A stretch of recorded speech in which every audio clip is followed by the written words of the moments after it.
labas. Hinihintay namin itong shop na to para bibili kami uli ng tiles. Kasi yung binili namin ng tiles na nauna, hindi nagkasya. Kasi yung worker, hiniwa-hiwa niya nang hindi pa natapos yung maraming damage na tiles. Yung worker talaga, hindi nila naisip ang mahal ng tiles. Yung isang piraso, yung malaking tiles, 450 ang niya.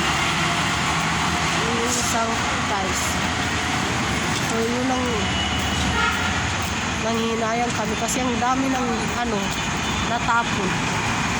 Kasi nung ginagawa yung bahay, hindi naka-standby yung asawa ko, ang dami nilang hiniwa na tapos binasura lang.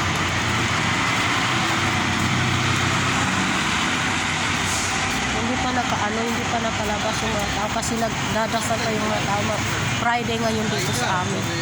Kaya sirado yung store.